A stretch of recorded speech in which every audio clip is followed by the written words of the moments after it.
नमस्कार, मैं हूं श्रीकांत प्रजापति और आप मेरे साथ देख रहे हैं बीसीसी न्यूज। आइए खबरों में पढ़ने से पहले डालते हैं सुर्खियों पर एक नजर।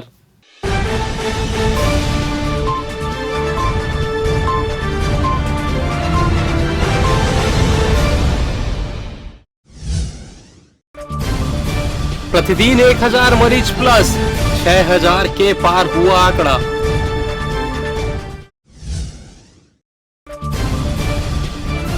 कोचिंग इंस्टीट्यूट पर संदेह, कार्रवाई के निर्देश।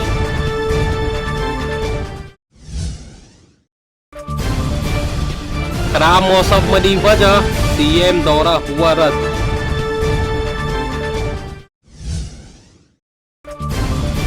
और डकैती कांड मामला, पुलिस अब भी जीरो पर।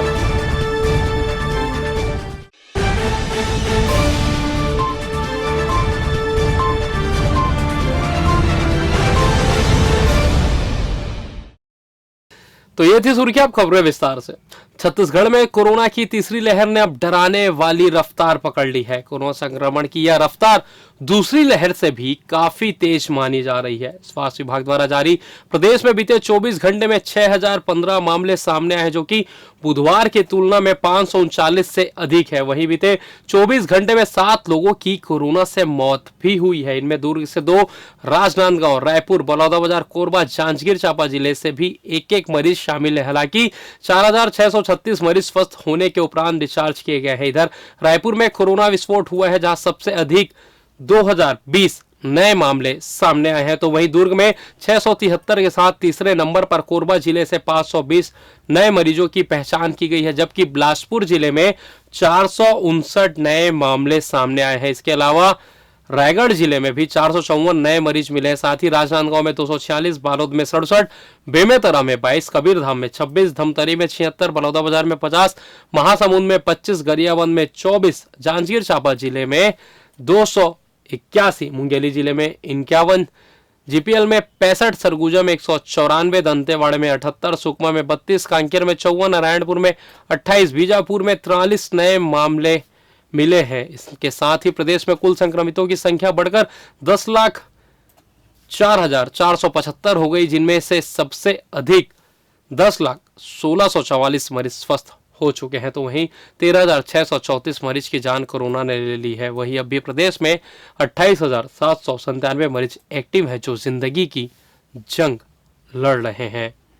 बिलासपुर जिले में कोरोना का ग्राफ तेजी से बढ़ रहा है। इसी कड़ी में गुरुवार को 435 नए कोरोना मरीजों की पहचान की गई। बताया जा रहा है कि सेंट्रल यूनिवर्सिटी के कुलपति आलोक चक्रवाल भी पॉजिटिव पाए गए हैं। उनके संपर्क में रहने वाले अन्य प्रोफेसरों और छात्रों की कोरोना जांच होगी। यूनिवर्सिटी कैंपस में रहने वाले 52 वर्षीय कुलपति का घर पर ही इलाज किया जा रहा है। इसके अलावा बीएसएनएल ऑफिस, रेलवे, पुलिस सहित कई सरकारी विभाग में फिर कोरोना के केस मिले हैं। नए मरीजों के मिलने के बाद कुल संक्रमितों की संख्या 69,015 पर पहुंच गई है। राहत है कि पिछले 24 घंटे में कोरोना से किसी की भी मृत्यु नहीं हुई। स्वास्थ्य विभाग के अनुसार जिले के लगभग क्षेत्रों में कोरोना की एंट्री हो चुकी है। ऐसे में आम जनता की थोड़ी सी लापरवाही आने वाले दिनों में सभी के लिए परेशानी का सबब बन सकता है, जिसके मद्देनजर अब भी स्वास्थ्य विभाग सभी को कोविड के नियमों का पालन करने हिदायत दे रहे हैं।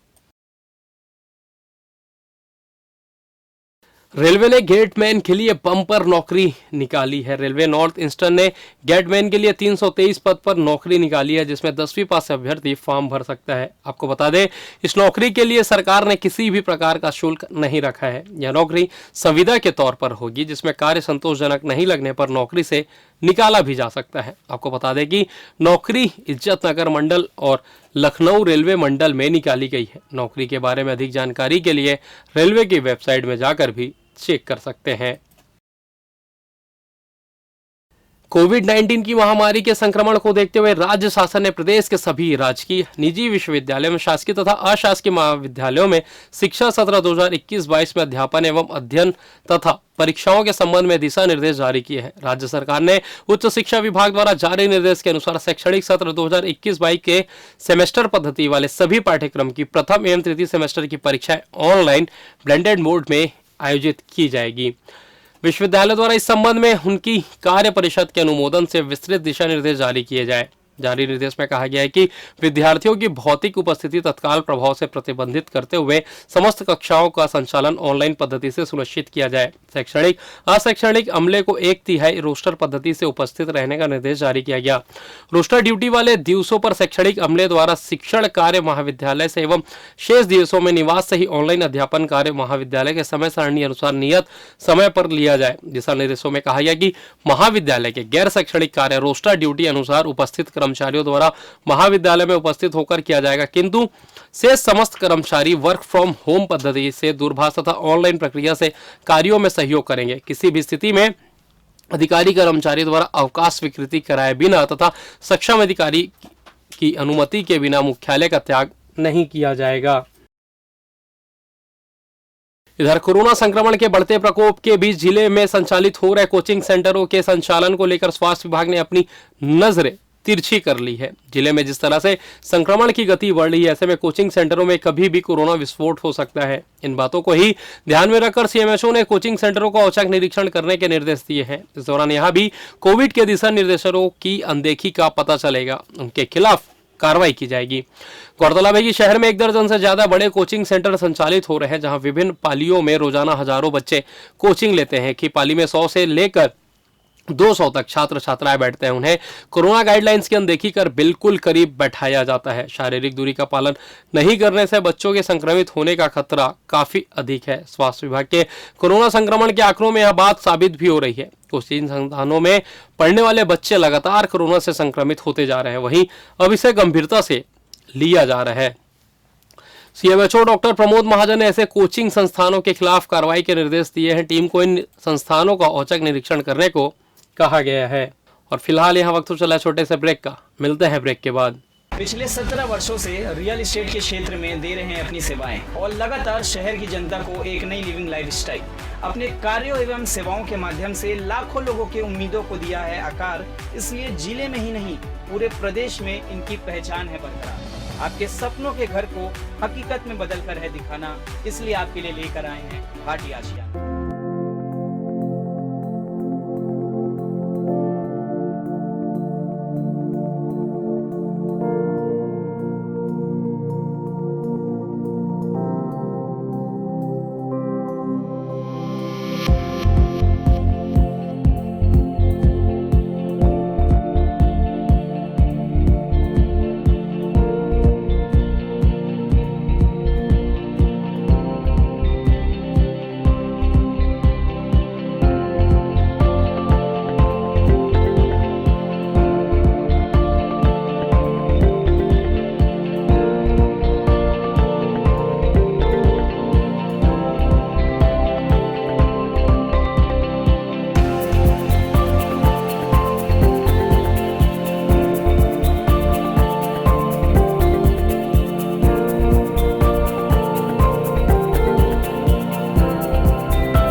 और ब्रेक के बाद आप सभी का स्वागत है। ये बढ़ते अगली खबर को।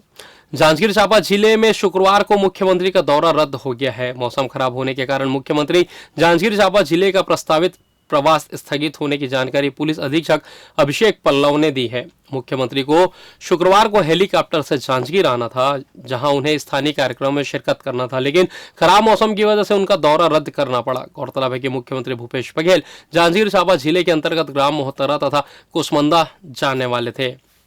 निर्धारित दौरा कार्यक्रम के तहत वे दोपहर 12 बजे पुलिस ग्राउंड हेलीपैड रायपुर से हेलीकॉप्टर द्वारा प्रस्थान कर 12:40 बजे तहसील मार खरौदा के ग्राम मोहतरा तथा 1:25 पर डबरा तहसील के ग्राम कुसमुंदा पहुंचकर वहां स्थानीय कार्यक्रम में शामिल होने वाले थे।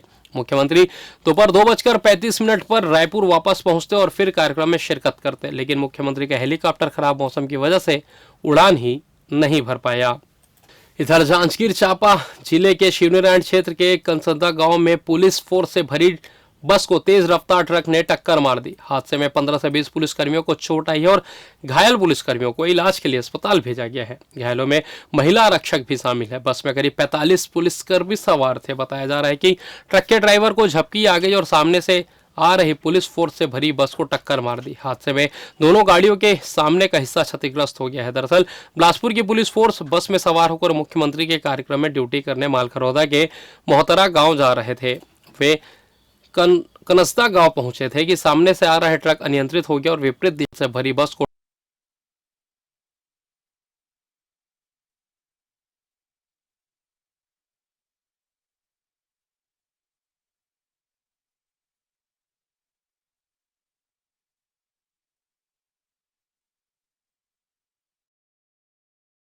आज मालखरौदा और डबरा क्षेत्र में माननीय सीएम महोदय का कार्यक्रम है। वहाँ पे वीआईपी ड्यूटी करने के लिए पुलिस बिलासपुर से मालखरौदा जा रही थी। जाते समय कनस्दा के पास, जो थाना शिवनारायण के अंतर्गत आता है, जिस बस में पुलिस जा रही थी उस बस को विपरीत दिशा से आ रही एक नई माजदा आइसर गाड़ी ने ठोक दिया, जिससे 15 पुलिसकर्मी जख्मी हो गए। उस बस में 40 पुलिसकर्मी बैठे हुए थे, लेकिन 15 पुलिसकर्मियों को, जिनमें से 10 महिला आरक्षक हैं और 5 पुरुष आरक्षक हैं, इनको चोटें आई हैं। उन सभी आहत पुलिसकर्मियों को शिवनारायण थाने में लाया गया। वहाँ से उनका उचित उपचार मतलब अस्पताल से कराया जा रहा है और वैसे किसी के गंभीर होने की खबर नहीं है। अभी तक की स्थिति में सभी खतरे से बाहर बताया जा रहा है। इधर कोटा के 2 अलग अलग मामलों में 2 आरोपियों को गिरफ्तार किया गया है। इसमें पहला आरोपी सुमित कुमार ठाकुर है, जो दुकान के बाहर लगे सीसीटीवी की चोरी कर लिया था, जिसे प्रार्थी के द्वारा सीसीटीवी फुटेज देखने के बाद पकड़ा गया। वहीं दूसरे मामले में महिला को अकेला घर में पाकर राजेंद्र रजक नाम का युवक अर्धनग्न हालत में जाकर शारीरिक संबंध बनाने की बात कहकर उसे धमकी देने लगा, जिस पर महिला की रिपोर्ट दर्ज करने के बाद पुलिस ने आरोपी को गिरफ्तार कर लिया है और दोनों को जेल दाखिल कर दिया है।